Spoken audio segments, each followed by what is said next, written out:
Hello friends, स्वागत है आपका अपने चैनल स्कूल ऑफ इन्वेस्टिंग में, जहां आप सीखते हैं कि किसी भी कंपनी में स्टडी करने से पहले मतलब इन्वेस्ट करने से पहले कैसे उस कंपनी के बारे में डीपली स्टडी किया जाता है।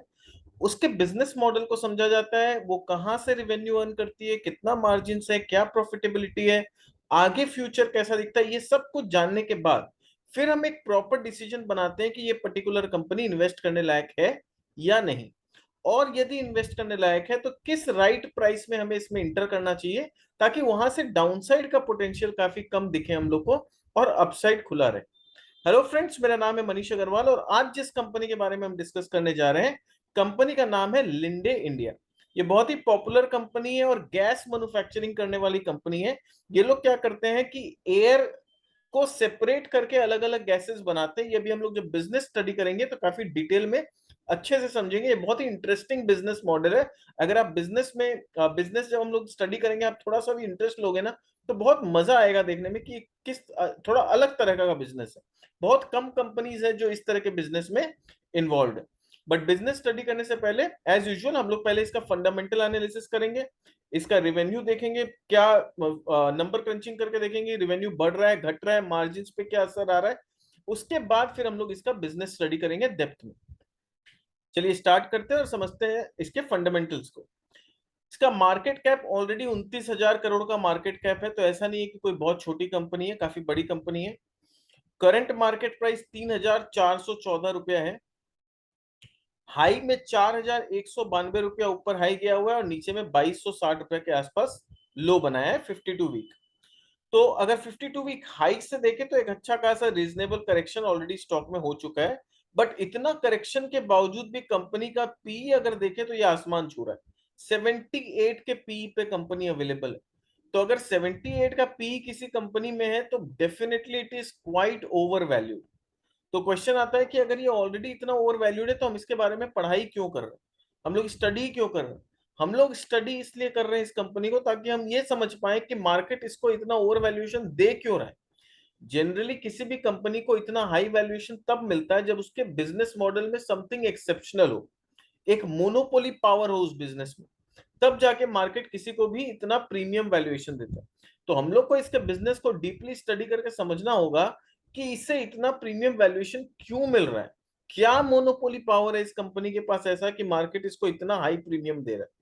ठीक है। और अगर मोनोपोली पावर है और आगे ग्रोथ दिखता है तो क्या होगा, अचानक से जब रेवेन्यू और प्रॉफिट शूट अप करेगा ना, तो एक ही क्वार्टर या 2 क्वार्टर के प्रॉफिट के बाद आप देखेंगे कि यही प्राइस में ये कंपनी जो है, ये पी 78 से गिर के 30 का पी हो गया, 34 का पी हो गया। फिर वहां से फिर से स्टॉक प्राइस एक शॉर्ट अप करने का कोशिश करेगा। This is how it behave. Generally ये मोनोपोली वाली कंपनी इस तरह से बिहेव करती है। तो हम लोग को समझना होगा कि इनका जो मोनोपोली पावर है या है भी या नहीं, वो बिजनेस में देखना पड़ेगा, और है तो कितना स्ट्रांग है। तो बुक वैल्यू इसका देखें तो 329 का है सिर्फ। तो प्राइस टू बुक भी आप देखो तो आसमान छू रहा है, ऑलमोस्ट 10 टाइम्स। तो price to book is 10.4 times. Market cap to sales देखे तो 12.8 टाइम्स।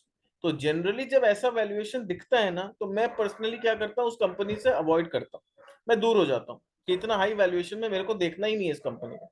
बट इस कंपनी को मैंने ये नंबर्स देखने के बाद एक बार मैं खुद सोचा कि इसको स्टडी नहीं करते हैं। बट फिर मैंने इसके बिजनेस को समझने का कोशिश किया और काफी इंटरेस्टिंग बिजनेस लगा। इसलिए मैंने डिसाइड किया कि चलो इस पे वीडियो बनाते हैं। भले वैल्यूएशन थोड़ा सा हाई है पर बिजनेस का जानकारी होना ये बहुत इंपॉर्टेंट है, कि कितना न्यू टाइप का बिजनेस है, कितना अलग टाइप का बिजनेस है इसका। तो ये भी नॉलेज आपको एज ए इन्वेस्टर होना चाहिए। तो इसका एडवांटेज इन्वेस्टर को कैसे मिलता है ये समझिए। अभी आपको ये कंपनी बहुत ओवर वैल्यूड दिख रही है, आप इसे एकदम इग्नोर करके, अगर मान लीजिए आप ये वीडियो को नहीं देखते हैं और इग्नोर करके आगे बढ़ जाते हैं, तो क्या है ना, आप इसके बिजनेस को नहीं जान पाएंगे। और अगर आप इसके बिजनेस को नहीं जानेंगे तो क्या होगा, कल को अगर ऐसी ही कोई दूसरी कंपनी आती है बाजार में होगी, कल को ऐसा ही कोई दूसरा कंपनी का आईपीओ आता है और वो बहुत ही सस्ते वैल्यूएशन में आता है और उसका बिजनेस मॉडल भी बिल्कुल इसके जितना ही स्ट्रांग है, तो क्या होगा, वो अगर सस्ते वैल्यूएशन पे है तो उसका प्राइस अचानक से शूट अप कर जाएगा।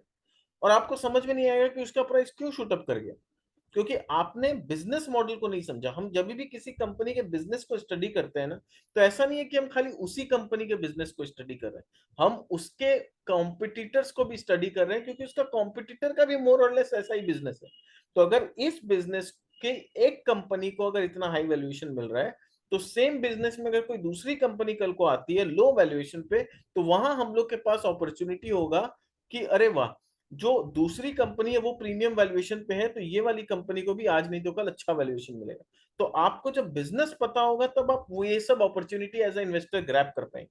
अगर आपको नॉलेज नहीं होगा ना, आप खाली यहाँ पर नंबर्स और वैल्यूएशन देख के गिव अप कर देंगे, तो दूसरी कंपनी में अगर अपॉर्चुनिटी मिलेगा तो वो भी आपको पता नहीं चलेगा। तो इसलिए हमेशा नॉलेज इज वेरी इंपॉर्टेंट। ठीक है, वैल्यूएशन हाई है, हम लोग अभी इन्वेस्ट नहीं भी करेंगे, कोई जरूरी नहीं है कि हमें अभी इन्वेस्ट करना है। अगर बिजनेस का नॉलेज हम पूरा लेते हैं ना, तो क्या होगा, कभी इसमें अगर मान लीजिए मार्केट में बहुत अच्छा करेक्शन आया, या 3400 की मान लो मार्केट में बहुत करेक्शन आया और ये हम लोग को 2400 रुपया में मिल रहा है, तो क्या वहां भी हम लोग इन्वेस्ट नहीं करेंगे? तो अगर बिजनेस का नॉलेज होगा और पूरा एक कन्विक्शन होगा कि कंपनी अच्छी है, तब जब मार्केट में बहुत करेक्शन आएगा ना, तब आप उसका फायदा उठा पाएंगे। This is how an investor think. जो बड़े इन्वेस्टर होते हैं वो किसी भी अपॉर्चुनिटी को इग्नोर नहीं करते, वो उसके कंपनी के बारे में पूरा नॉलेज रखते हैं और अपॉर्चुनिटी के तलाश में होते हैं कि ठीक है ये कंपनी सॉलिड है, भले ही अभी वैल्यूएशंस बहुत एक्सपेंसिव है, let me wait wait for the correction. और जब करेक्शन आता है तब वो लोग कूद पड़ते हैं। तो आपको भी इतना लेजर शार्प फोकस रखना पड़ेगा। अगर आपको लॉन्ग टर्म में बहुत अच्छा इन्वेस्टर बनना है, तो लेजर शार्प फोकस रखना होगा किसी भी कंपनी के बिजनेस में, ताकि अगर कभी करेक्शन आया, नहीं करेक्शन आएगा नहीं इन्वेस्ट करेंगे, कोई दिक्कत नहीं। कल को अगर करेक्शन आया और बहुत अच्छे वैल्यूएशन पे मिला, तब तो अपॉर्चुनिटी लूज नहीं करना है ना। That is why I decided to make video on this. ठीक है, चलिए अभी आगे बढ़ते हैं और समझते हैं। तो यही रिक्वेस्ट करूंगा कि लास्ट तक आप बने रहे, बहुत अच्छा लगेगा आपको, बिजनेस का नॉलेज लेंगे तो बहुत मजा आएगा इसका।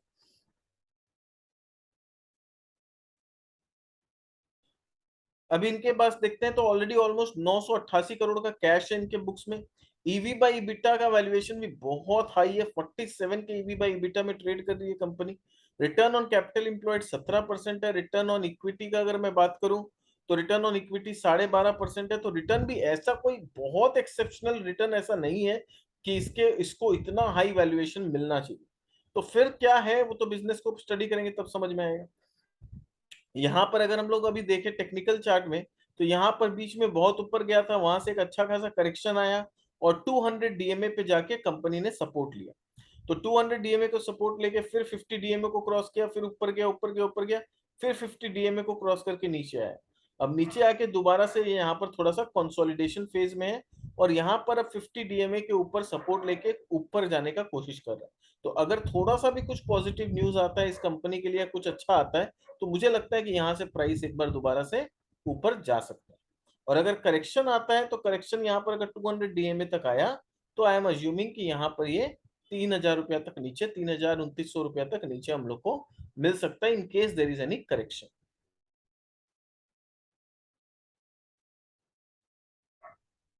अब इसके पीयर्स के साथ कंपैरिजन करें, तो पीयर्स तो देखिए, ये लोग पीयर्स में कुछ भी लिख देते हैं। पीडीलाइट इंडस्ट्री एक केमिकल कंपनी है, ये गैस बनाने वाली कंपनी है, किस लॉजिक से ये लोग पीयर में लिख दिया, कुछ समझ में नहीं आता। लॉजिकली अगर बोलूं तो लिंडे इंडिया का जो कंपैरिजन है, वो थोड़ा बहुत भी अगर हो सकता है तो एवरेस्ट कांटो नाम की एक कंपनी है उसके साथ हो सकता है।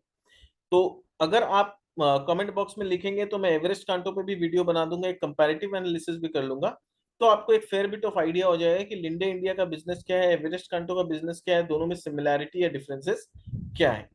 तो आप नीचे कमेंट बॉक्स में लिख के बताइएगा कि आप एवरेस्ट कांटो का वीडियो देखने में मतलब स्टडी करने में इंटरेस्टेड हैं भी या नहीं।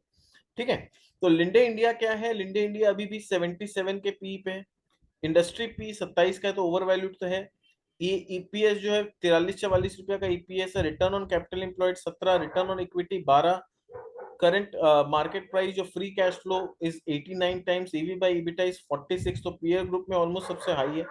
तो वैल्यूएशन में तो मेरे को बिल्कुल कंफर्ट नहीं आ रहा है। अगर मैं वैल्यूएशन का अपना पर्सनल राय बोलूं, तो मुझे वैल्यूएशन में कोई कंफर्ट नहीं आ रहा है। तो आई विल नेवर सजेस्ट कि आप इस दाम में इन्वेस्टमेंट करें वैल्यूएशन वाइज। पर बिजनेस अगर अच्छा लगता है, करेक्शन में मौका मिलता है, तो definitely it is one of the company to grab.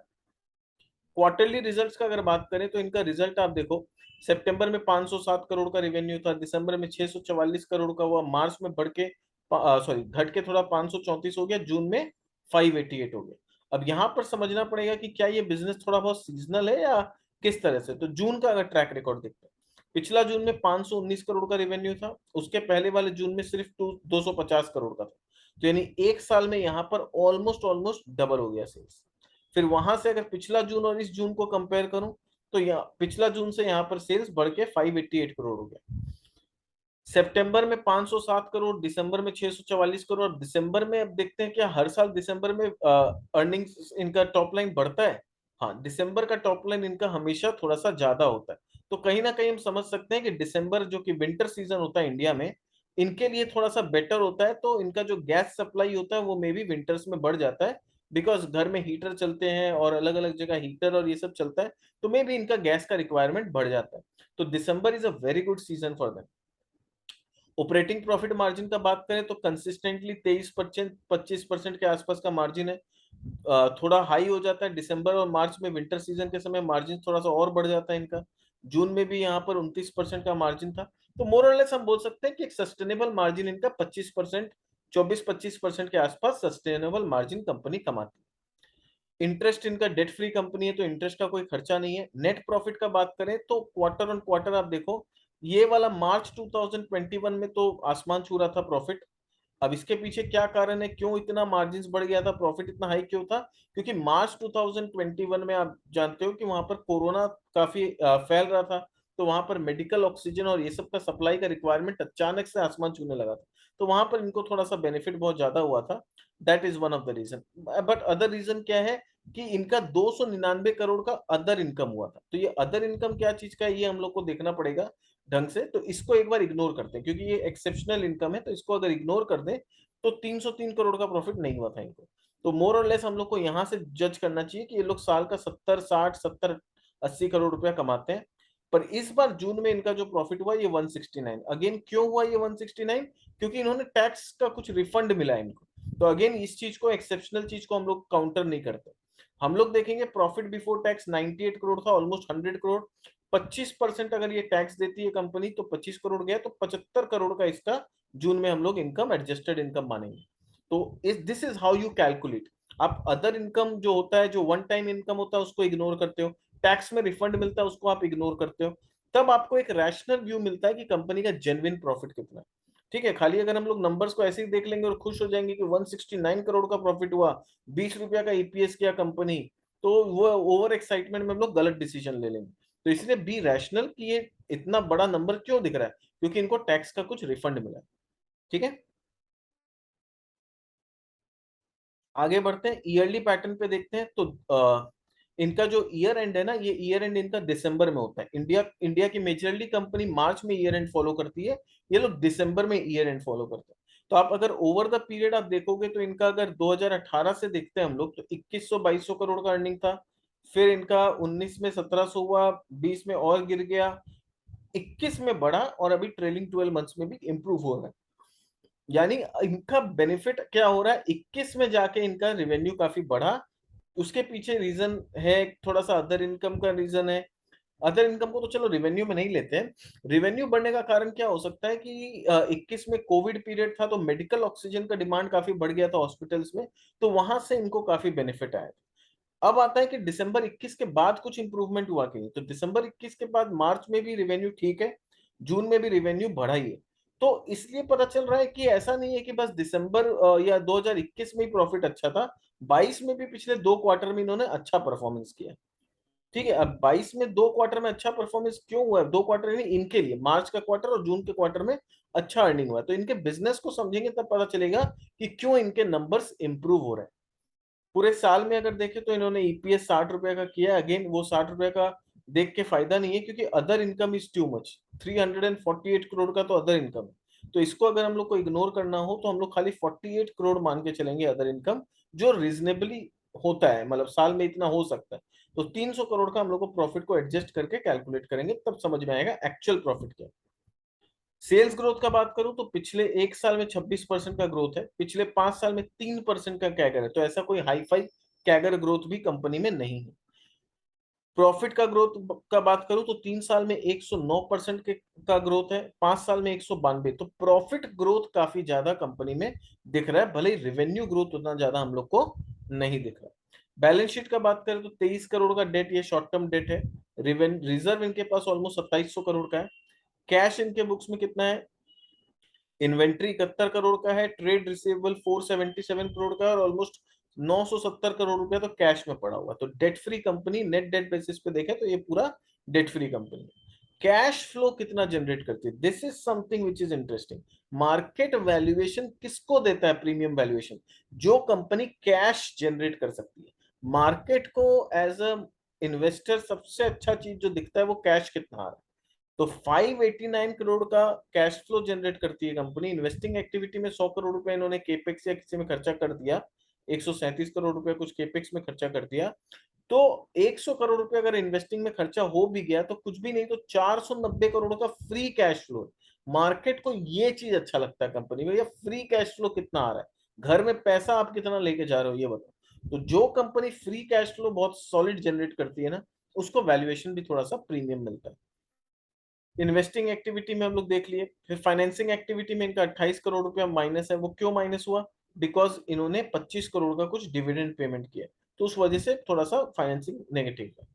Ratio का बात करें तो कैश कन्वर्शन साइकिल देखिए, -207 डेज, यानी 200 दिन का कैश इनके पास एडवांस में पड़ा रहता है।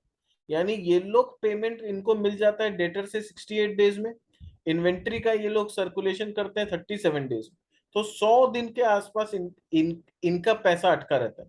पर ये लोग जिनसे खरीदते हैं उनको पेमेंट कब करते हैं? 300 दिन में। यानी मैंने अपना कलेक्शन 100 दिन में कर लिया, पर मैं पेमेंट 300 दिन में करूंगा, तो 200 दिन वो पैसा मेरे पास पड़ा रहता है। तो मेरा जो कैश कन्वर्शन साइकिल है वो -200 होने का मतलब मेरे पास एडवांस 200 दिन एडवांस में पैसा पड़ा रहता है। तो ऐसा क्या खासियत है इनके बिजनेस में कि कस्टमर तुरंत पेमेंट कर देता है, और जो क्रेडिटर है उनको बोलते हैं हम 300 दिन में पैसा देंगे जाओ।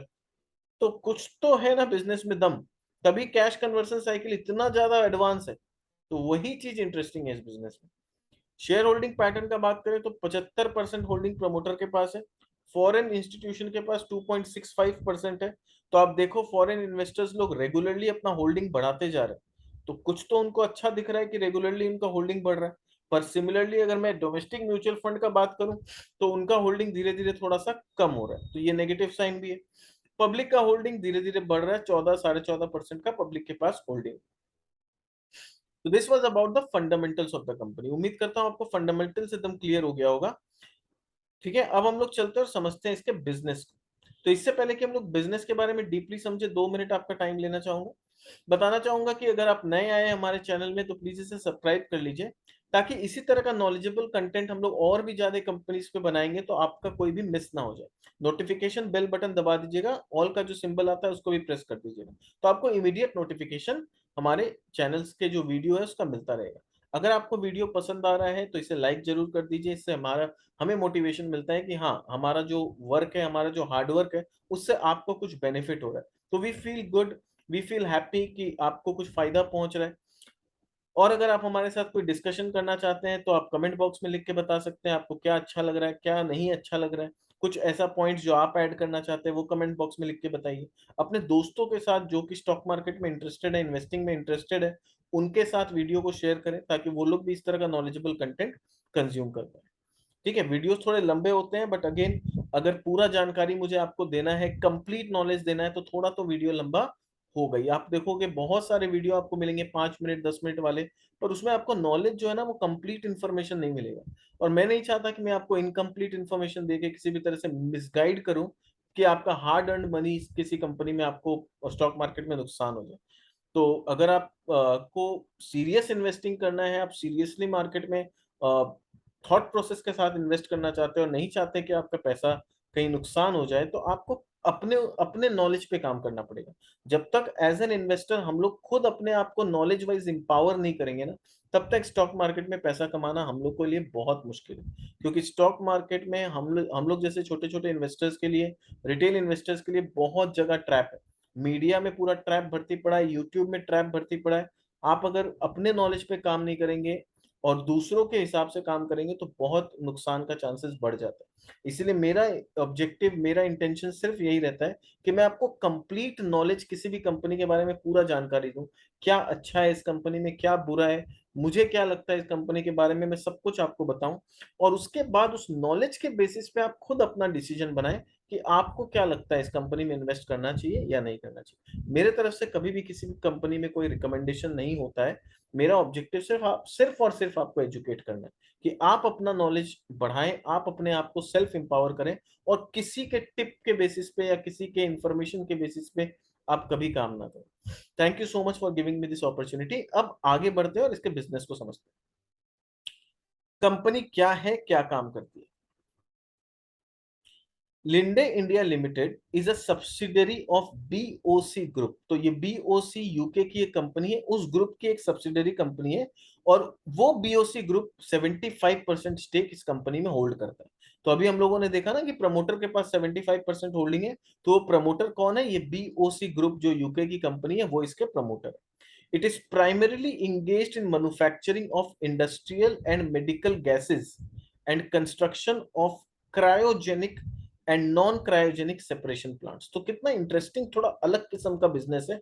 हम लोग जनरली जब भी स्टडी करते हैं तो इस तरह का बिजनेस बहुत कम मिलता है। तो ये लोग क्या मैन्युफैक्चर करते हैं, ये लोग इंडस्ट्रियल और मेडिकल गैसेस मैन्युफैक्चर करते हैं। तो हम लोग अभी तक यही सुने हैं कि भाई गैस या हो या एयर हो, ये तो नेचर में फ्रीली अवेलेबल है, भगवान ने हमें फ्री में दिया। तो फिर ये लोग फिर अलग से गैस को क्या मैन्युफैक्चर करते हैं, तो भगवान का देन। तो गैस को actually manufacturing is a word, पर मैन्युफैक्चर नहीं होता है, सब कुछ एनवायरनमेंट में होता है। ये लोग अपना प्रोसेसिंग से उसको बेसिकली एनवायरनमेंट से कलेक्ट करने का काम करते हैं, उसको अलग करने का काम करते हैं, स्टोर करने का काम करते हैं, उसको ये लोग बोलते हैं दे आर मेकिंग और manufacturing industrial and medical gases. तो कौन कौन सा इंडस्ट्रियल गैसेस है जो ये बनाते हैं, मेडिकल गैसेस ये लोग बनाते हैं, ये सब हम लोग डिटेल में समझेंगे। इनका बिजनेस में क्या प्रेजेंस है, अगर लिंडे पीएलसी यानी जो लिंडे ग्रुप है उस ग्रुप का अगर मैं बात करूं, तो इनका इंडिया में प्रेजेंस जो है वो 5 लीगल एंटिटीज है इंडिया में। Linde India, Praxair India, Linde engineering India, Bellary oxygen company जो कि जॉइंट वेंचर है इनकी, and Linde South Asia services. तो ये 5 अलग अलग लीगल एंटिटी है जिसके थ्रू ये लोग इंडिया में काम करें। तो हम लोग अभी जिसका बात करें, we are only talking about Linde India, एक कंपनी के बारे में बात करें। इनकी और 4 कंपनी है ऐसी जो इंडिया में काम करता है, Praxair India, Linde engineering India, Bellary oxygen, Linde South Asia services. By far the largest industrial gas group in India. तो इंडिया में अगर गैस इंडस्ट्रियल गैस बनाने वाली कोई कंपनी है या ग्रुप है, तो they are by far the largest. More than 100 ASU. ASU का फुल फॉर्म होता है एयर सेपरेशन यूनिट। ये क्या होता है, कैसे काम करता है, हमारा नॉलेज सेक्शन है, उसमें हम लोग डिटेल में समझेंगे। Nitrogen plants build by Linde PLC in India in the last 20 years। तो बोल रहा है इंडिया मोर देन 100 एएसयूज है और नाइट्रोजन प्लांट्स है जो इन लोगों ने पिछले 20 सालों में इंडिया में लगाया है। 20 एएसयूज है इनके पास, और ऑन बीओओ बेसिस। तो 20 एएसयूज ये लोग बनाए हैं बिल्ड ऑपरेट एंड मेंटेन वाले बेसिस, यानी किसी और कंपनी को अगर एएसयू बनाना है तो वो लोग इनको बोलते हैं भैया आप मेरे फैक्ट्री में आके मेरा एएसयू बना दो और उसको मेंटेन करने का काम करो। तो ये लोग अपने लिए तो बनाते हैं, सामने वाला जो कस्टमर है उनका ऑर्डर के लिए भी ऑर्डर लेते हैं बना के देने का। तो this is also what they do. Strong capability in design, engineering, and project management and execution. Engineering centers with more than 1500 professionals. Baroda में इनके पास 1300 प्रोफेशनल है, कोलकाता में 250 और बेंगलोर में 50 प्रोफेशनल्स है जो इंजीनियरिंग और डिजाइनिंग का काम करते हैं। इनका ट्रैक रिकॉर्ड आप देखो तो एक्सेलेंट ट्रैक रिकॉर्ड है इन ऑपरेशन एंड मेंटेनेंस।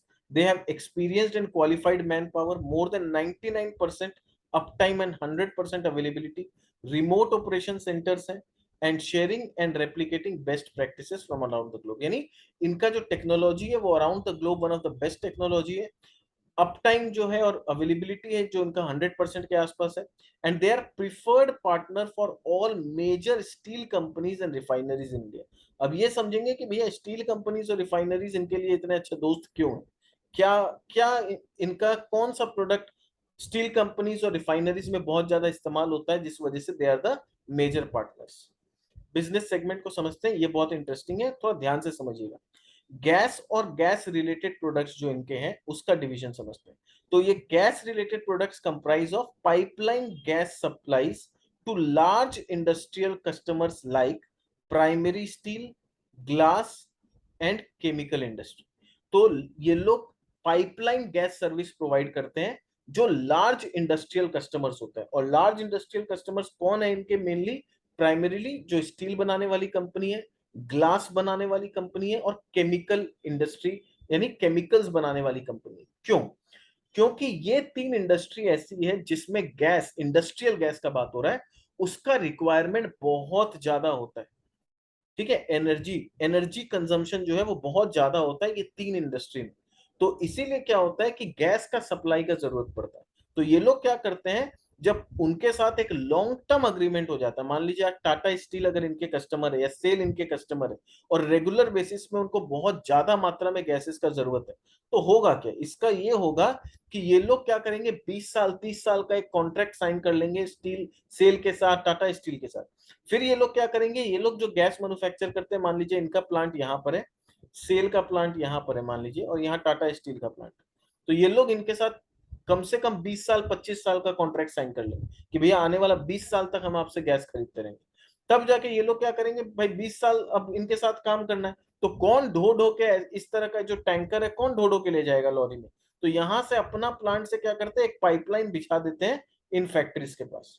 तो एक सेल के यहाँ पाइपलाइन बना दिया इन्होंने, एक टाटा स्टील में पाइपलाइन बना दिया, और अब क्या हो रहा है, सीधा पाइपलाइन के थ्रू गैस जो है इनके फैक्ट्री से यहाँ सेल में और टाटा स्टील में चला जा रहा है। ये पाइपलाइन बनाने में खर्चा बहुत लगता है, इन्वेस्टमेंट बहुत लगता है, ये तभी कंपनी करती है जब किसी कस्टमर के साथ बहुत लॉन्ग टर्म अग्रीमेंट इनका होता है, वरना ये लोग इस तरह से पाइपलाइन नहीं बिछाते। और लॉन्ग टर्म के साथ साथ जो रिक्वायरमेंट है वो भी वॉल्यूम वाइज भी बहुत ज्यादा रिक्वायरमेंट होता है, तभी ये लोग पाइपलाइन लगाएंगे, वरना पाइपलाइन नहीं लगाएंगे। तो बड़े कस्टमर के साथ तो पाइपलाइन लगा दिया। नेक्स्ट ऑप्शन क्या है, supply of liquefied gas through cryogenic tankers. तो क्रायोजेनिक टैंकर्स क्या होता है, ये जो व्हाइट कलर का टैंकर्स हम लोग को दिख रहा है, this is basically the cryogenic tanker. ये जो आपको टैंकर दिख रहा है सारे जितने भी है, ये सारे क्रायोजेनिक टैंकर्स है। और ये किसको देते हैं, जब ये लोग लिक्विफाइड गैस सप्लाई करते हैं बल्क क्वांटिटी, पाइपलाइन जितना तो नहीं करते पर फिर भी बहुत ज्यादा बल्क क्वांटिटी में जब इनको लिक्विफाइड गैस ट्रांसफर करना होता है, तब वो लोग क्रायोजेनिक इसमें सप्लाई करते हैं। ठीक है, to cater to the demand across wide range of industrial sector. तो इंडस्ट्रियल सेक्टर को जब बड़े मात्रा में इंडस्ट्रियल गैसेस का जरूरत पड़ता है तो वो लोग इस टैंकर में सप्लाई करते हैं। और फिर तीसरा, जो थोड़े छोटे कस्टमर होते हैं जिनको कंप्रेस्ड गैस सप्लाई करना पड़ता है। कंप्रेस्ड गैस क्या होता है, आपने सुना होगा नाम, सीएनजी। ठीक है, तो ये सीएनजी का फुल फॉर्म क्या है, सीएनजी का फुल फॉर्म है कंप्रेस्ड नेचुरल गैस।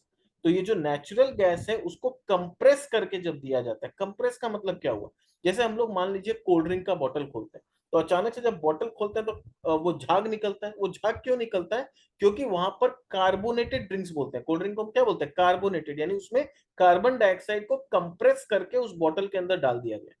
तो जैसे ही ढकना खुलता है वो कार्बन डाइऑक्साइड जो कंप्रेस होकर बॉटल के अंदर पड़ा हुआ झाग बन के बाहर निकलता है। तो वहां पर क्या हुआ, हमने कार्बन डाइऑक्साइड को कंप्रेस करके बॉटल में फिल कर दिया। तो वो तो एक छोटा बॉटल होता है। सिमिलरली जब एक पूरे टैंकर में, एक सिलेंडर में पूरा नेचुरल गैस को या किसी भी इंडस्ट्रियल गैस को कंप्रेस करके डाल दिया जाता है और फिर उसको पैक करके सप्लाई किया जाता है, उसको बोलते हैं कंप्रेस्ड गैस। और उसको ये लोग सप्लाई करते हैं किसमें, सिलेंडर में। किस लिए करते हैं, ताकि छोटे, for meeting the smaller demand for gases mainly across fabrications, manufacturing and construction industry. तो कंस्ट्रक्शन इंडस्ट्री हुआ, मैन्युफैक्चरिंग इंडस्ट्री हुआ, फैब्रिकेशन इंडस्ट्री हुआ, इनमें इंडस्ट्रियल गैसेस का रिक्वायरमेंट होता है, बट उतना ज्यादा नहीं होता है जितना कि बल्क वाले में होता है, या फिर जो बड़े बड़े इनके जो क्लाइंट है स्टील, ग्लास या केमिकल कंपनीज, उसमें होता है, उतना ज्यादा नहीं होता है। तो ये लोग छोटे छोटे पैकेट में बेचते हैं, पैकेज मतलब सिलेंडर, प्लास्टिक पैकेट नहीं, सिलेंडर में पैक करके बेचा जाता है। अब आता है इनका हेल्थ केयर बिजनेस क्या है। तो इनका हेल्थ केयर बिजनेस जो है, health care business, it provides high quality gases for pharmaceutical use such as medical oxygen. तो फार्मास्यूटिकल्स में यूज करने के लिए लोग हाई क्वालिटी गैस सप्लाई करते हैं। उसमें क्या क्या शामिल होता है, ये नाम को दिमाग में रखिएगा, मेडिकल ऑक्सीजन ये लोग सप्लाई करते हैं, सिंथेटिक एयर ये लोग सप्लाई करते हैं, नाइट्रस ऑक्साइड ये लोग सप्लाई करते हैं, in addition to providing state of art medical gas distribution system to major hospitals. यानी ये लोग जो बड़े बड़े हॉस्पिटल्स होते हैं जो इनके साथ लंबा बिजनेस करना चाहते हैं, उनके साथ तो क्या करते हैं, उनके हॉस्पिटल में पूरी तरह से मेडिकल गैस डिस्ट्रीब्यूशन सिस्टम ही लगा देते हैं कि भैया जैसे पाइपलाइन बिछाया था वैसे हॉस्पिटल में मेडिकल गैस डिस्ट्रीब्यूशन सिस्टम पूरा फिक्स कर देते हैं कि भैया हम एक मेन जगह पे टंकी बैठा देंगे और सारे रूम्स में जितना भी आपका वार्ड्स है उसमें मेडिकल डिस्ट्रीब्यूशन सिस्टम लगा देंगे। तो आप जहां से जितना रिक्वायरमेंट है वो आपको मिल जाएगा। और उसमें ये लोग क्या क्या सप्लाई करते हैं, मेडिकल ऑक्सीजन सप्लाई करते हैं, सिंथेटिक एयर करते हैं, नाइट्रस ऑक्साइड करते हैं। अब आता है हम लोग के दिमाग में जो क्वेश्चन कि मेडिकल ऑक्सीजन तो समझ में आता है कि चलो जिन लोगों को सांस लेने में तकलीफ हो रहा है उनको ऑक्सीजन मिल।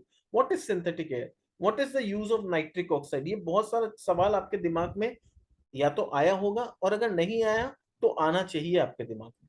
क्योंकि आप कभी भी किसी चीज को डीपली तभी स्टडी कर पाएंगे जब आपको उसका एप्लीकेशंस पता होगा, उनके प्रोडक्ट का एप्लीकेशन पता होगा।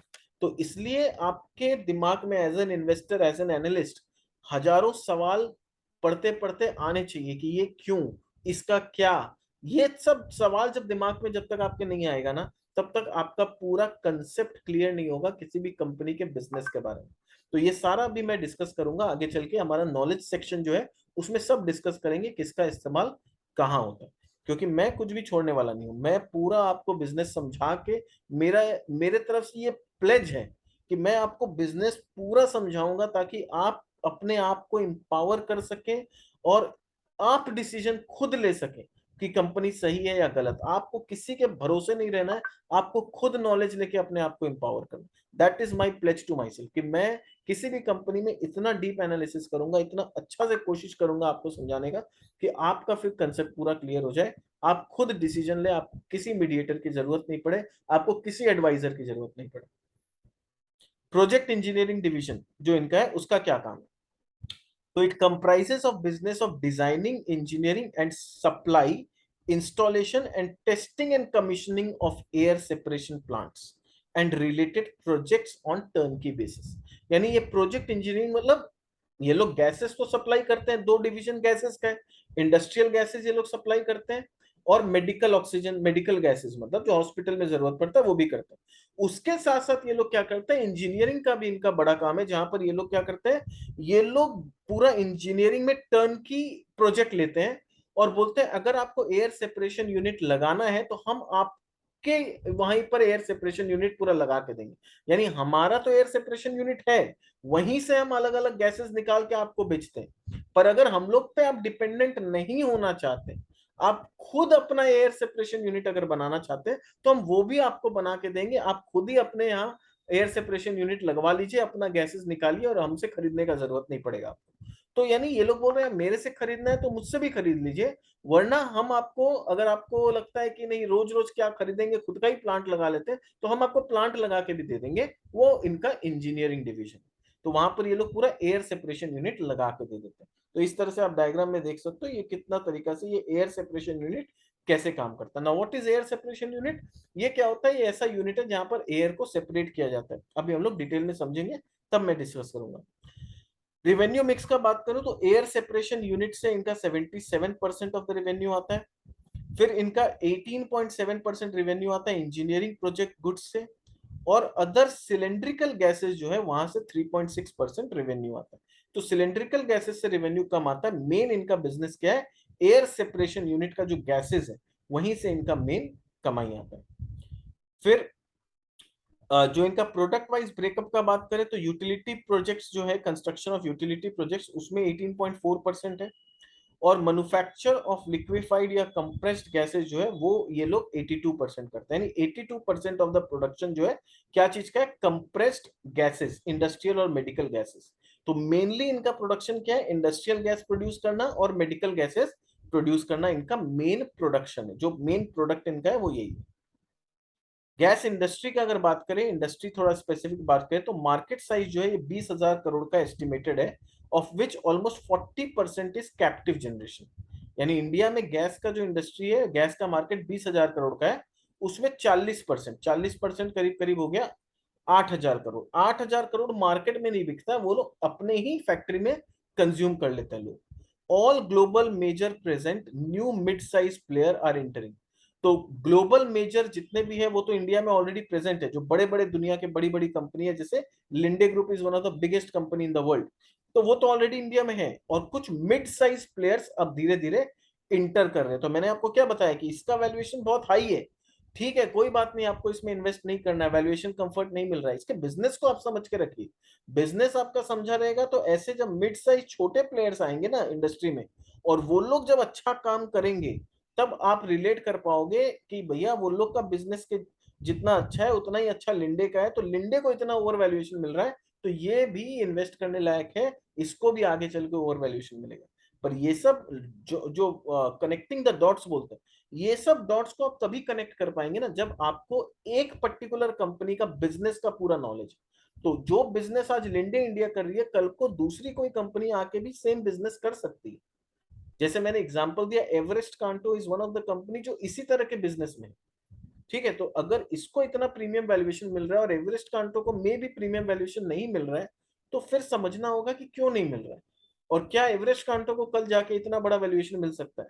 ठीक है, तो this is how we relate, business तो सेम है ना, तो बिजनेस एक्टिविटी समझा रहेगा तो आप दूसरे कंपनी में उसको रिलेट कर पाएंगे। Pipeline supplies from dedicated plants setup industrial customer with long term agreements, क्योंकि ये लोग पाइपलाइन, जैसा मैंने बताया कि सेल के साथ या टाटा स्टील के साथ अगर पाइपलाइन बैठा दिए, तो पाइपलाइन बैठाने का मतलब होता है कम से कम 20 से 25 साल के लिए वो कस्टमर मेरा, तो यानी उनके साथ इतना बड़ा लॉन्ग अग्रीमेंट हम ऑलरेडी करके बैठे। मेन इंडस्ट्री इनके सेक्टर है जहां पर इनके गैसेस का इस्तेमाल होता है, तो स्टील सबसे ज्यादा इस्तेमाल होता है, फिर रिफाइनरीज में होता है, पेट्रोकेमिकल्स में होता है, ग्लास में होता है, नॉन फेरस मेटल्स में यानी एल्यूमिनियम और ये सब में होता है, फाइबर ऑप्टिक्स में होता है, इलेक्ट्रॉनिक्स में होता है। These are the major industry जहां इनके इंडस्ट्रियल गैसेस का इस्तेमाल होता है।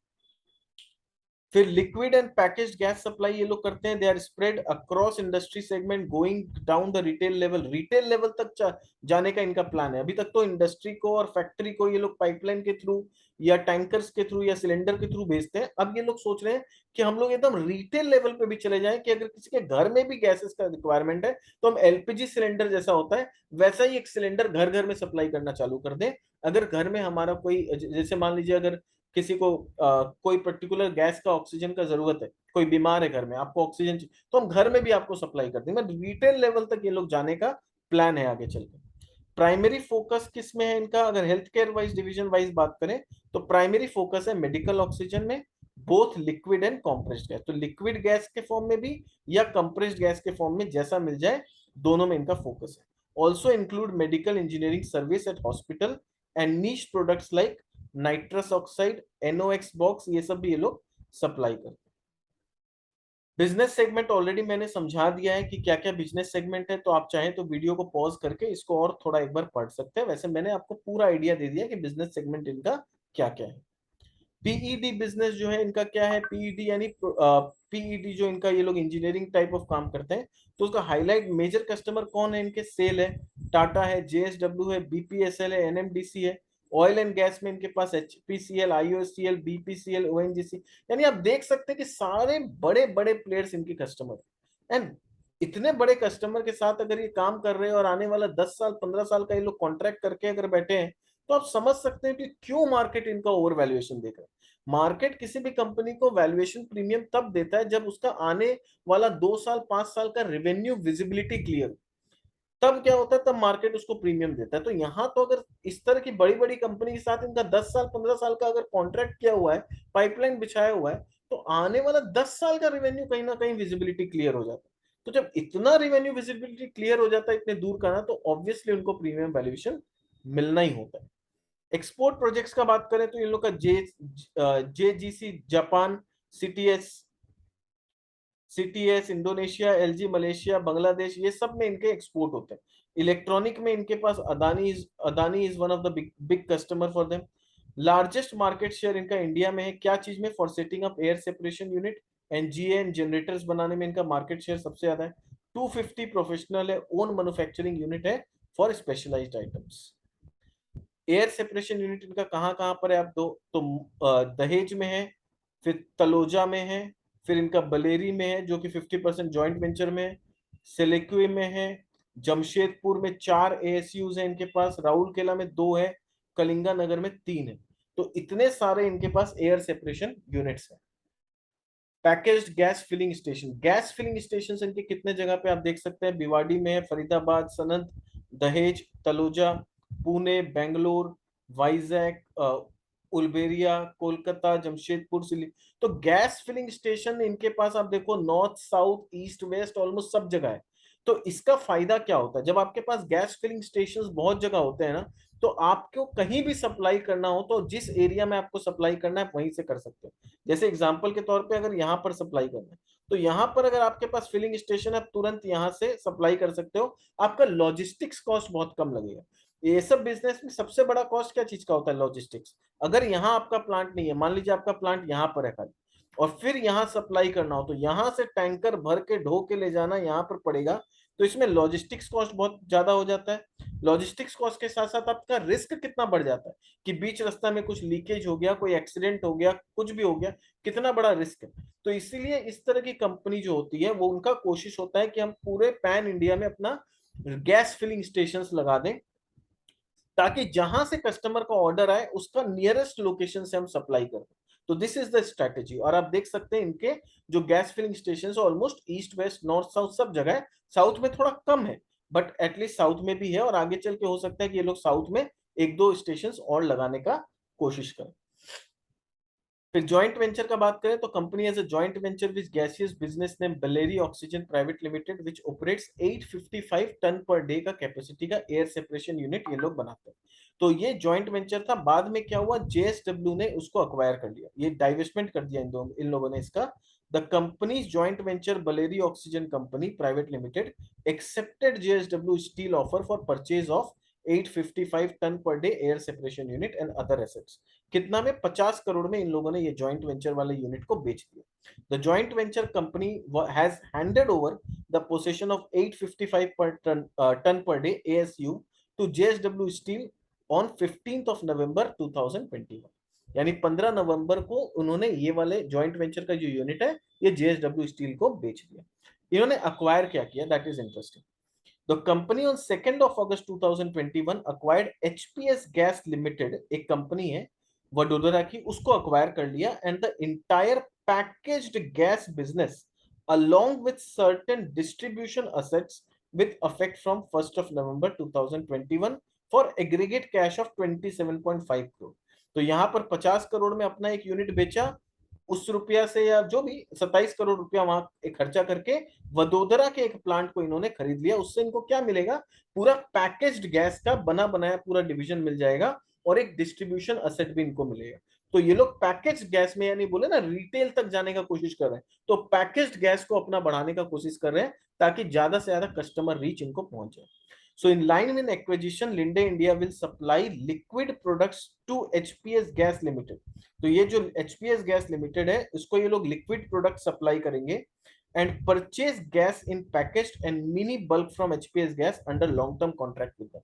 यानी इनके साथ एक लॉन्ग टर्म कॉन्ट्रैक्ट किए कि भैया हम आपको पैकेज, हम आपको लिक्विड प्रोडक्ट्स देंगे और आपसे पैकेज्ड गैस लेके हम बाजार में बेचेंगे। This is the contract with HPS gas.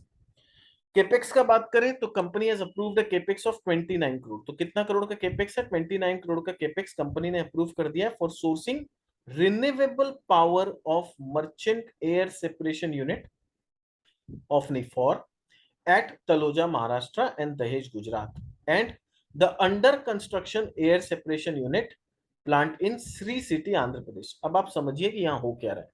29 crore रुपए ये लोग खर्च करेंगे क्या चीज में? रिन्यूएबल पावर में। अब ये रिन्यूएबल पावर इस्तेमाल कहाँ होगा? जो इनका एयर सेपरेशन यूनिट है उसको चलाने के लिए तो पावर चाहिए ना, कोई भी मशीनरी को चलाने के लिए तो पावर चाहिए। तो पावर के पीछे इनका खर्चा नहीं हो, तो इन्होंने 29 करोड़ रुपया इन्वेस्टमेंट करने का सोचा है। रिन्यूएबल पावर के थ्रू अपना एयर सेपरेशन यूनिट चलाएंगे। कहां पर? वैसे तो बहुत जगह इनका एयर सेपरेशन यूनिट, पर महाराष्ट्र वाला यूनिट और गुजरात वाला यूनिट में ये रिन्यूएबल पावर का सोर्स से ये यूनिट चलेगा। और एक अंडर कंस्ट्रक्शन यूनिट है आंध्र प्रदेश में। मैंने बताया ना कि ये लोग साउथ में अपना कैपेसिटी बढ़ाने का कोशिश करेंगे, तो साउथ में आंध्र प्रदेश में एक अंडर कंस्ट्रक्शन इनका एयर सेपरेशन प्लांट है, वहां भी रिन्यूएबल पावर से इन लोग अपना फैक्ट्री को या जो भी इनका यूनिट है उसको चलाएंगे। उसके लिए 29 करोड़ रुपया का इन लोगों ने ऑलरेडी केपेक्स अनाउंस कर दिया। Then they will be entering into joint ventures with the identified solar power generating companies through setting up specific purpose vehicle with equity limit of 26%। फिर बहुत सारे लोग बोल रहे हैं कि जो सोलर पावर जनरेटिंग कंपनीज है, ऐसे ऐसे कंपनी के पास ये लोग जाएंगे, उनके साथ ज्वाइंट वेंचर करेंगे। ज्वाइंट वेंचर में ये लोग कितना स्टेक लेंगे? 26% का स्टेक ये लोग लेंगे, और उस कंपनी के साथ जॉइंट वेंचर जब हो जाएगा तो उनका जो पावर जनरेशन है वो अपने प्लांट्स में ये लोग इस्तेमाल करेंगे। On 24th of January 22, the company approved a capital expenditure proposal for setting up 264 ton per day air separation unit in Ludhiana. तो आंध्र प्रदेश में तो ये लोग का एक अंडर कंस्ट्रक्शन चल ही रहा है। रिसेंटली जनवरी 22 में इनको बोर्ड से अप्रूवल मिला कि ठीक है, आप लुधियाना में भी एक प्लांट लगाने का प्लान करो, 264 टन पर डे का एक प्लांट लगाने का प्लान करो। तो अब इसके पीछे लुधियाना में प्लांट लगाने का टारगेट क्यों है? क्योंकि इसके थ्रू ये लोग नॉर्थ के मार्केट को कैप्चर करना चाहते हैं कि लुधियाना में प्लांट होगा तो नॉर्थ के मार्केट को भी ये लोग कैप्चर कर पाएंगे। तो इसके लिए बोर्ड से कितना का अप्रूवल मिला? Total capital expenditure of 152 crore. तो 152 करोड़ का इनको बोर्ड से अप्रूवल मिल गया towards the construction which is expected to be stream by December 23। तो दिसंबर 23 तक बोल रहा है ये कंस्ट्रक्शन कंप्लीट हो जाएगा लुधियाना वाला। इन्होंने अपना रिसेंटली कुछ लैंड और बिल्डिंग बेचा है एक फैक्ट्री बंद करके। On 9th of February 2021 the company has sold land and building pertaining to its closed factory. यानी एक फैक्ट्री इनका बंद पड़ा था तो उसके पास कुछ जमीन पड़ा हुआ था, कुछ बिल्डिंग था, उसको बेच दिया। ये क्या चीज का प्लांट था? पैकेज्ड गैस प्लांट था कोलकाता में। तो वो फ्लॉप हो रहा था, काम धाम नहीं हो रहा था, बंद पड़ा था, तो उसको इन्होंने बेच दिया और वहां से 300 करोड़ रुपया आया। तो अब समझ में आया, जो हम लोग अदर इनकम देख रहे थे दिसंबर में, वो दिसंबर में या मार्च में जो अदर इनकम आया था इनका, वो ये जो बेच के 300 करोड़ आया ना, that was the other income. और किसको बेचा? माइंड स्टोन मॉल डेवलपर्स को इन्होंने बेच दिया 300 करोड़ रुपया में। The operation of the erstwhile packaged gas plant were earlier shifted to अल्बेरिया। तो ये प्लांट को पहले अल्बेरिया में शिफ्ट किया गया था, उसको फिर बाद में बेच दिया गया। अब आते हैं नॉलेज सेक्शन में, इससे आइडिया लगेगा क्या क्या गैसेज है, कहाँ इस्तेमाल होते हैं। तो टाइप ऑफ मेडिकल ऑक्सीजन, तो मेडिकल गैसेस जो हॉस्पिटल में यूज होते हैं। तो सबसे पहला होता है medical air, used in ICU and NICU areas. Medical air is supplied by specific air compressor to patient. तो ये जो मेडिकल एयर है ये पेशेंट को सप्लाई होता है, जो पेशेंट आईसीयू और एनआईसीयू में जनरली होते हैं उनको ये मेडिकल एयर सप्लाई किया जाता है by air compressor to patient care areas. Oxygen is a medical gas required in every healthcare setting and is used for inhalation therapy। तो ऑक्सीजन तो हम लोग जानते हैं कि ऑक्सीजन क्यों हॉस्पिटल में यूज होता है, जिसको सांस लेने का प्रॉब्लम है उन लोगों के लिए ऑक्सीजन यूज होता है। कार्बन डाइऑक्साइड क्या यूज होता है? तो carbon dioxide used for less invasive surgeries. तो कुछ सर्जरीज होता है उसमें कार्बन डाइऑक्साइड को यूज किया जाता है। नाइट्रोजन कहाँ यूज होता है? A medical support gas primarily used for powering surgical tools. तो जो सर्जिकल टूल्स होते हैं उसको पावर देने के लिए नाइट्रोजन का इस्तेमाल होता है। अदर इक्विपमेंट्स, यानी इक्विपमेंट्स अच्छा से काम कर सके जो मेनली सर्जिकल यूज में होते हैं उसमें नाइट्रोजन का जरूरत पड़ता है। नाइट्रस ऑक्साइड कहाँ जरूरत पड़ता है? तो नाइट्रस ऑक्साइड क्या होता है? It's a medical gas is used in numerous surgical procedures as both an anaesthetic and analgesic. तो यानी एनेस्थेटिक के तौर पे भी और एनाल्जेसिक के तौर पे नाइट्रोजन को इस्तेमाल किया जाता है। तो वहां, सॉरी नाइट्रोजन नहीं, नाइट्रस ऑक्साइड को इस्तेमाल किया जाता है। तो सर्जिकल प्रोसीड्यूर्स में इसका इस्तेमाल होता है, जैसे किसी को एनेस्थेसिया देना हुआ, क्योंकि जितना भी सर्जरी होता है क्या होता है, पेशेंट को बेहोश करके सर्जरी किया जाता है। तो बेहोश करते समय ये नाइट्रस ऑक्साइड का जरूरत पड़ता है। अब आता है एयर सस्पेंशन यूनिट क्या होता है। तो एयर सस्पेंशन जो सेपरेशन प्लांट्स है, इसका काम क्या है? It separates atmospheric air into its primary components. यानी हम लोग अगर थोड़ा बहुत भी बचपन में केमिस्ट्री पढ़े हैं तो हम लोग को पता होगा that air is a mixture of many gases. तो एयर के अंदर क्या क्या होता है? नाइट्रोजन होता है, ऑक्सीजन होता है, कार्बन डाइऑक्साइड होता है, और भी कुछ अलग अलग गैसेस होते हैं। तो एयर सेपरेशन यूनिट का काम ही यही होता है कि भैया एयर में से, एयर जो मिक्सचर ऑफ मेनी गैसेस है उसमें से आप नाइट्रोजन को अलग कर दो, ऑक्सीजन को अलग कर दो, समटाइम्स एरेगन अगर पाया जाता है तो उसको भी अलग कर दो, और कुछ रेयर और इनर्ट गैसेस पाए जाते हैं, यानी सबको अलग अलग कर दो। एयर में जो भी 5-6 गैस आपको मिल रहा है आप सबको अलग कर दो। तो ऑक्सीजन अलग कर दो, नाइट्रोजन अलग कर दो, ठीक है, एरेगन अलग कर दो, और भी कुछ मिल रहा है अलग कर दो। तो ये मेनली फ्रैक्शनल डिस्टिलेशन के प्रोसेस से होता है। तो एयर सेपरेशन यूनिट में बेसिकली अगर केमिस्ट्री वाइज बात करें तो फ्रैक्शनल डिस्टिलेशन का प्रोसेस यूज होता है, और एयर को अलग अलग गैसेस में डिवाइड, यानी सेपरेट गैसेस को अलग अलग सेपरेट कर दिया जाता है। जैसे बोलते हैं ना, दूध का दूध पानी का पानी, यानी दूध अलग हो गया, पानी अलग हो गया। वैसे एयर में से ऑक्सीजन अलग हो गया, नाइट्रोजन अलग हो गया, एर्गन अलग हो गया, अदर इनर्ट गैसेस अलग हो गए। Central medical gas distribution system जो ये लोग काम करते हैं टर्नकी पे, वो क्या है? तो मेडिकल गैस डिस्ट्रीब्यूशन सिस्टम क्या है? It is a central supply system to supply medical gases like oxygen, nitrous oxide या नाइट्रोजन। ये तीन मेन गैसेस है जो हॉस्पिटल में जरूरत पड़ता है। एंड मेडिकल एयर, और मेडिकल एयर का भी जरूरत पड़ता है। And medical vacuum to reach each ward of hospital separately and safely, कि हॉस्पिटल के हर एक वार्ड में ये पहुंच जाए safely and conveniently through a central supply piping from medical gas supply. यानी आपका, जैसे फॉर एग्जांपल अगर हम लोग घर का बात करें तो हम लोग का क्या होता है, इलेक्ट्रिसिटी घर के एक एक रूम तक कैसे पहुंचता है कि नीचे हम लोग के बिल्डिंग के नीचे कोई मेन लगाया जाता है जहां पर सारा कनेक्शन आता है। फिर उस मेन से क्या होता है, एक तार जाता है जो अलग अलग रूम्स में, हर बिल्डिंग के हर एक रूम में जाता है, और वहां से इलेक्ट्रिसिटी का कनेक्शन एक एक रूम तक पहुंच जाता है। सिमिलरली यहाँ पर इलेक्ट्रिसिटी के बदले क्या होता है, हॉस्पिटल में एक पर्टिकुलर एरिया में ये लोग पूरा सेटअप कर देते हैं, पूरा ये अपना जो भी मेडिकल सिलेंडर और ये सब है, और वहां से क्या होता है, एक डिस्ट्रीब्यूशन सिस्टम बनाते हैं जो हर रूम में, हर आईसीयू में वो चला जाता है, वो डिस्ट्रीब्यूशन सिस्टम, और जहां पर जिस गैस का रिक्वायरमेंट होता है वैसा इस्तेमाल किया जाए। तो ये पूरा सेटअप करके करने का काम इनका है। कितना टाइप का सिलेंडर होता है, तो हम लोग देख सकते हैं जब बल्क सप्लाई होता है तो बल्क सप्लाई में ये लोग कैसा, इस तरह का सिलेंडर यूज करते हैं। और पैकेज्ड गैस सप्लाई जब होता है तो इस तरह का सिलेंडर पैकेज करके सप्लाई किया जाता है। इसको बोलते हैं क्रायोजेनिक सिलेंडर। क्या बोलते हैं इसको? क्रायोजेनिक सिलेंडर इसको बोलते हैं। और ये नॉर्मल सिलेंडर जो हम लोग आए दिन रास्ता में भी देखते होंगे। इंडस्ट्रियल गैस पाइपलाइन मैंने बता दिया कि कैसे एक पाइपलाइन पूरा लगाया जाता है फैक्ट्री के अंदर, ताकि उससे क्या हो, डायरेक्टली पाइपलाइन के थ्रू गैसेस उनके कस्टमर्स तक पहुंच जाए।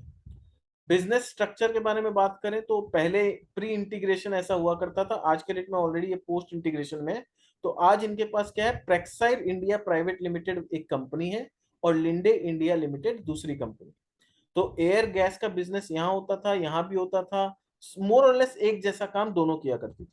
तो ये लोग आपस में क्या है, सेम ग्रुप की कंपनी है पर एक दूसरा के कॉम्पिटिटर बन जाते थे। तो इन दोनों को इंटीग्रेट किया गया, बोला भैया आपस में झगड़ा मत करो, दोनों भाई भाई हो, क्यों झगड़ा करते हो, अपने बिजनेस को इंटीग्रेट करो और एक दूसरा का मदद करो। तो वहां पर क्या हो गया, जो प्रैक्सिर इंडिया प्राइवेट लिमिटेड है यानी पीआई, और लिंडे इंडिया जो है एलआई, ये लोग आपस में इंटरग्रेट किए, ये लोग इंटर कंपनी अपने प्रोडक्ट को सप्लाई करने लगे। तो ये इसको अगर कुछ जरूरत पड़ता है तो ये सब गैसेस इसको सप्लाई करती है। ठीक है। स्टैट्यूटरी पोजीशन ऑफ एम्प्लॉइज जो होता है ये दोनों का सेम है, same rules and regulation apply होते हैं। Contracts, liabilities and remaining assets इनके पास भी, इनके पास भी है। तो बेसिकली 50-50% दोनों के पास है, दोनों इंटीग्रेट होकर आज काम कर रहे हैं। और लिंडे साउथ एशिया सर्विस जो जॉइंट वेंचर कंपनी है, उसमें इसका 50% होल्डिंग है, इसका 50% होल्डिंग है। और ये क्या काम करता है, दोनों के प्रोडक्ट को सेल्स और मार्केटिंग करने में मदद करता है। Sales, marketing, finance, HR, legal operations ये वाली कंपनी करती है, और इस कंपनी में दोनों का 50-50% हिस्सा है। तो बेसिकली आज के डेट में दोनों भाई एक दूसरा का मदद करके, आपस में कंपटीशन नहीं करके बिजनेस कर रहे हैं। Structure of Linde South Asia service private limited का अगर बात करें तो बीओसी ग्रुप का 75% है, एक्सटर्नल शेयर होल्डर का 25% है, किसमें, लिंडे इंडिया। और लिंडे इंडिया का होल्डिंग 50% है इस लिंडे साउथ एशिया सर्विसेज में। सिमिलरली प्रैक्सिस स्पेसिफिक लिमिटेड है, प्रैक्सिर यूरो होल्डिंग बीवी लिमिटेड है। प्रैक्सिर इंडिया प्राइवेट लिमिटेड जो कंपनी है उसमें इसका 99% ऑलमोस्ट होल्डिंग है, इसका 1%। और प्रैक्सिर इंडिया प्राइवेट लिमिटेड का होल्डिंग 50% इसमें लिंडे साउथ एशिया में। तो अलोकेशन, न्यू बिजनेस का अलोकेशन क्या है, ये अब एक ऑलरेडी मैंने समझा दिया कि ये लोग आपस में टेक्नोलॉजी एक दूसरा को शेयर करते हैं, प्रोडक्ट्स एक दूसरे के साथ शेयर करते हैं, और इंटीग्रेटेड वे में बिजनेस करते हैं। कोविड पेंडेमिक में क्या हुआ था ये आप चाहे तो वीडियो पॉज करके पढ़ सकते हैं। वैसे अब क्या है, कोविड से हम लोग बाहर आ चुके हैं तो बहुत ज्यादा इसका रिलेवेंस नहीं है, बट आप फिर भी एक बार अपने नॉलेज के लिए चाहे तो वीडियो को पॉज करके थोड़ा पढ़ सकते हैं।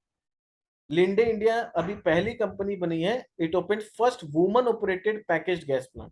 तो पैकेज गैस प्लांट इन्होंने ट्रिची में एक चालू किया है, और उसका खासियत ये है कि ये फुल्ली वुमन ऑपरेटेड है। ये पहली कंपनी या पहली फैक्ट्री है इंडिया में जिसमें 100% एम्प्लॉय खाली वुमन है, कोई भी मैन एम्प्लॉय नहीं है।